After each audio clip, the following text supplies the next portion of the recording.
جو اپنے کزن کی تھی، جو پیپرا رولز کی تمام تر تباہی کر کے ان کے اوپر سے گزر کے ان کو رنگود کے یہ فیصلہ کیا گیا کہ ان کو سامنے لایا جائے، تو کیا یہ کوئسٹ کارپوریشن ہے یا کوئسٹ کمپنی ہے جنہوں نے اس فورنزک کو ہائر کیا ہے؟ کیا انہوں نے بھی کوئی ڈسکاؤنٹ دیا ہے یہ اوپینین دینے کے لیے؟ اس کی وجہ کیا ہے؟ اس کی وجہ یہ ہے کہ جو ان سے سوال پوچھا گیا اس میں کوشش یہ تھی کہ یہ ڈاکیومنٹ جو ہے یہ 2004 کا کہلائے، نہ کہ 2006 کا کہلائے، کیونکہ اگر یہ 2006 کا کہلاتا ہے تو پھر یہ حسین صاحب کی بات کی تردید اپنا نفی نہیں کرتا، ان کو سپورٹ کرتا ہے، تردید نہیں کرتا، اور اگر یہ 4 کہلاتا ہے تو پھر تو جو 2006 کی ملکیت کا دعویٰ کیا گیا ہے یا جو ثبوت دیے گئے ہیں وہ پھر رد ہو جاتے ہیں۔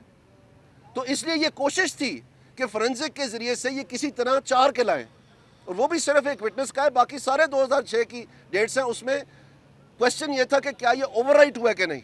اس پہ تو فورنزک جو انہوں نے ہائر کیا ہے ڈسکاؤنٹ پہ، جو کزن صاحب نے جیسا بھی ہوا ہے، انہوں نے کہا اس کا میرے پاس کوئی رائے نہیں ہے، اور اگر آپ ڈیٹیل انیکسچر میں دیکھیں اس میں انہوں نے بڑی تفصیل سے اس کو میگنیفائی کر کے بڑے طریقوں سے لکھا ہے کئی دفعہ، لیکن اس میں کوئی چیز سامنے نہیں آ سکی۔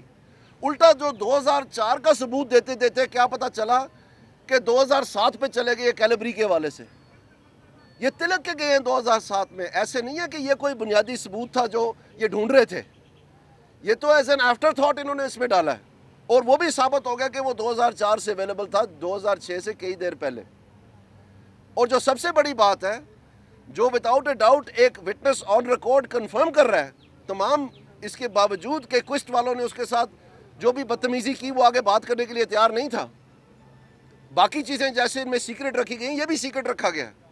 ہم کہتے ہیں کہ وہ ٹیلی فون ریکارڈنگ سامنے لائیں جو آپ نے ان سے پوچھا ہے، اگر وہ آپ نے بات نہیں کرنا چاہتے آپ سے تو وہ حق بجانب ہے، کیا ضرورت ہے ان کو آپ کے ساتھ بات کرنے کی، جب آپ کی خود جو آپ ہائر کیے گئے ہیں وہی سارا کا سارا غلط ہے، اور ایک رشتہ داری کی بنیاد پر جو کہ آپ پی ٹی آئی کے سپورٹر ہیں اور وہاں پر ان کی فنڈ ریزنگ کرتے رہیں، ان کے لیے آپ جو ہے نا کیمپین کرتے رہیں، یہ آپ کی ہسٹری ہے وہاں پر، جیسے کہ جے آئی ٹی کے ممبران کی تھی، اور اب آپ آ کے کہتے ہیں کہ جناب تو 2004 پروو نہیں ہو سکا، 6 جو ہے وہ بالکل صحیح ہے کیونکہ فریمن صاحب نے کنفرم کیا، اب آپ 7 پہ چلے گئے ہیں بہانے بنا کے، اس کی بات بھی جو ہم سننا چاہتے تھے۔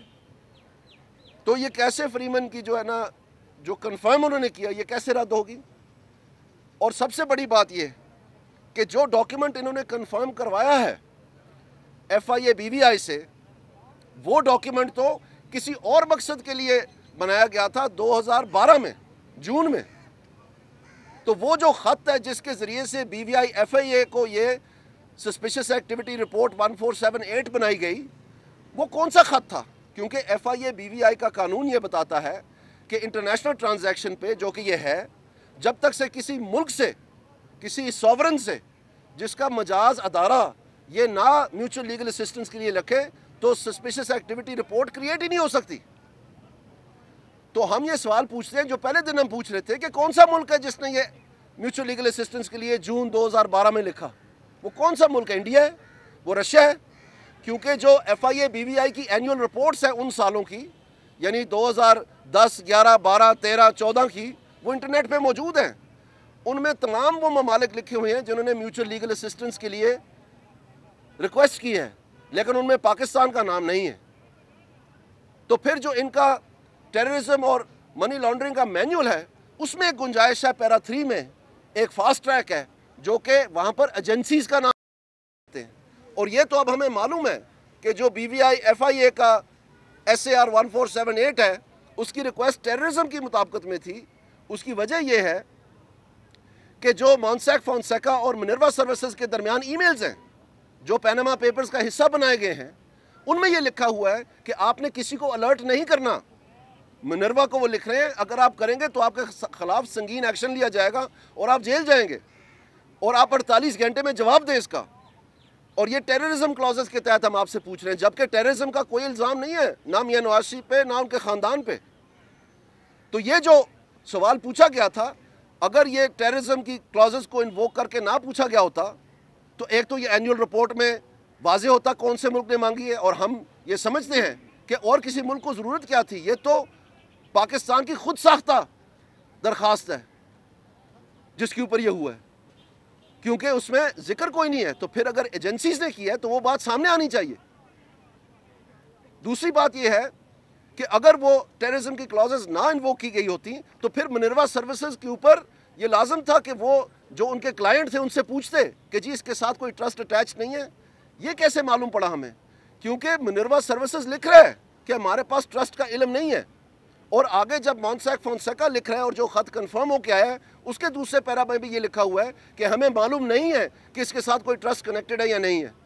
لیکن جب جی آئی ٹی اپنی رپورٹ بناتی ہے تو اس کو رنگون دیتی ہے. وہ یہ نہیں کہتی، وہ کہتی کہ ٹرسٹ نہیں ہے، حتمی رائے دے دیتی ہے، جبکہ خط جس کے اوپر وہ کہہ رہے ہیں وہ کہہ رہا ہے کہ ہمیں نہیں معلوم ہے کہ ہے کہ نہیں ہے. تو اگر 2006 میں یہ ٹیررزم کلازز کے تحت نہ پوچھا گیا ہوتا تو یہی 2006 کا ٹرسٹ جو ہے یہ اس وقت ان کو بتایا جاتا اور وہ ریکارڈ پہ اس وقت ہوتا. لیکن چونکہ وہ پچھلا دروازہ ایک کالا مقصد پورا کرنے کے لیے خفیہ وہ پوچھا گیا تھا بجائے کہ صاف شفاف طریقے سے پوچھا جاتا، تو یہ رزلٹ جو ہے یہ بنایا گیا. اور پھر جو ٹرسٹ کنفرم ہو رہا ہے لندن سے اس کو بھی کہہ رہے ہیں کہ جی مشکوک ہے کیونکہ 2004 ثابت نہیں ہو سکا. اور سب سے بڑی بات یہ ہے کہ یہ ایسا نہیں ہے کہ اس وقت مریم نواز صاحبہ پولیٹیکلی ایکسپوز پرسن ڈکلیئر ہوئی تھیں، کیونکہ ریکارڈ یہ بتاتا ہے کہ اس ایس اے آر کے بعد، یعنی جو میوچل لیگل اسسٹنس جس ملک نے بھی لکھا ان کو، اس کے بعد یہ انویسٹیگیشن کے بعد وہ پولیٹیکلی ایکسپوز پرسن ڈکلیئر ہوئی ہیں.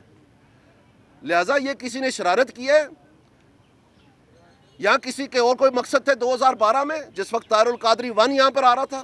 اور طاہر القادری 1 کیا کہہ رہا تھا؟ طاہر القادری کہہ رہا تھا کہ سیاست نہیں ریاست بچاؤ، جیسے کہ جمہوریت جو ہے وہ ریاست کے خلاف ہے. اس جملے کا مطلب کیا ہے؟ اس وقت کون گربان پکڑ رہا تھا ریاست کا؟ اس وقت تو زرداری کی حکومت تھی. کون سا اس وقت تو پرائم منسٹر جو ہیں وہ اتار دیے گئے تھے، راجہ پرویز اشرف صاحب بن گئے ہوئے تھے. تو ریاست کے گربان کو کون ہاتھ ڈال رہا تھا؟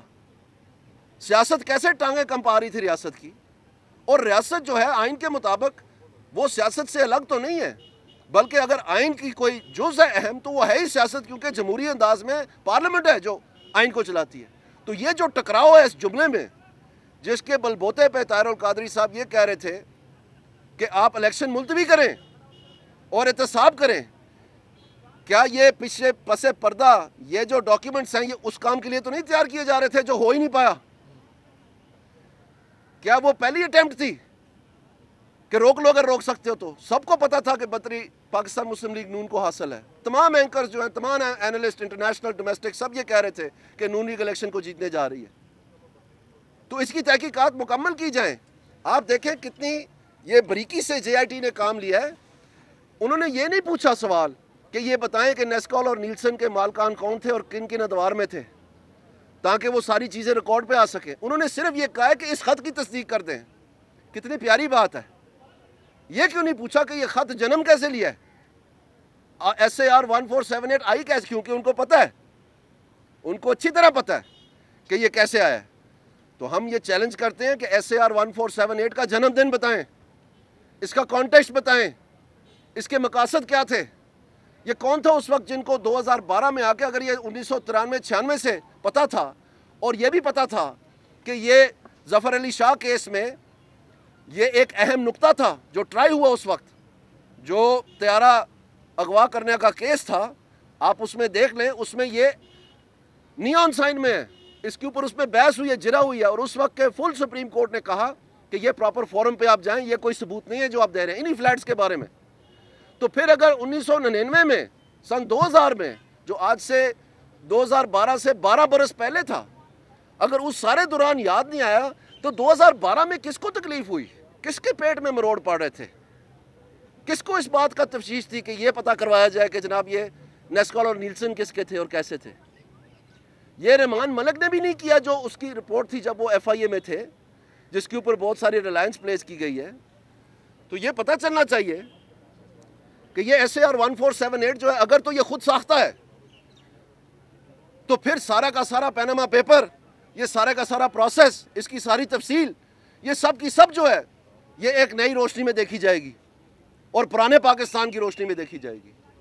تو اس لیے ہم کہتے ہیں کہ پیج 73 آپ سکپ نہ کریں نعیم بخاری صاحب، جہاں پر موسٹ لائکلی لکھا ہے پیراگراف ای جس میں لکھا ہے کہ صرف یہ ثبوت ہے کہ نواز شریف صاحب وہاں ٹھہرتے رہے ہیں لہٰذا یہ مجرم ہے، یہ بھی آپ کور کریں سامنے، اس کو لائیں اپنی بحث میں. یہ باتیں اب دبنے چھپنے والی نہیں ہیں. اور یہ جو سارے کے سارے ڈاکیومنٹس جو خود سوالیہ بہت بڑا بن گیا ہے، جس نے سارے پروسیس کو مشکوک بنا دیا ہے کہ ایک تو سیکرٹ والیوم 10، دوسری ایم ایل ایز جو ہے تصدیق شدہ نہیں ہے، تیسری یہ ہے کہ جو ڈاکیومنٹس آئے ہیں وہ سارے کے سارے مشکوک ہیں کیونکہ ان کی سورسنگ جو ہے وہ قانون شہادت آرڈر کے تحت نہیں ہے. اور یہ جلد بازی میں گرم جو ہے ہمیں جو نظر آ رہا ہے وہ تو منہ جل رہا ہے کہ ابھی رپورٹ مکمل ہوئی نہیں ہے، بیچ میں آن گوئنگ لکھی ہوئی ہے، بکڑم دکڑم ہو رہی ہے کہ کسی طرح راتوں رات کو کوئی ورقہ کہیں سے مل جائے. ابھی انہوں نے یہ کہا ہے کہ ابھی تک نہیں، بخاری نے کہا ہے کہ ان کی تحقیقات آن گوئنگ ہے. اس کا مطلب یہ ہے کہ ہاتھ پلڑے کچھ نہیں پڑا جو ہم پہلے دن سے کہہ رہے ہیں. تو اس طرح سے آپ پورے پاکستان کی جمہوریت، پاکستان کے وزیر اعظم کو، پاکستان کی سیاسی جماعت، سب سے بڑی سیاسی جماعت کو اس طرح آپ رنگون نہیں سکتے.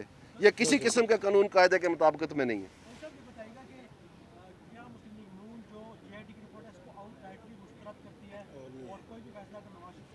یہ جی ابھی قبل از وقت میں نہیں بات کرنا چاہتا، ہمارے وکیل اس پہ جرا کریں گے، ساری ڈیٹیل آپ کے سامنے ہوگی. ابھی تک یہ ہوا ہے. السلام علیکم.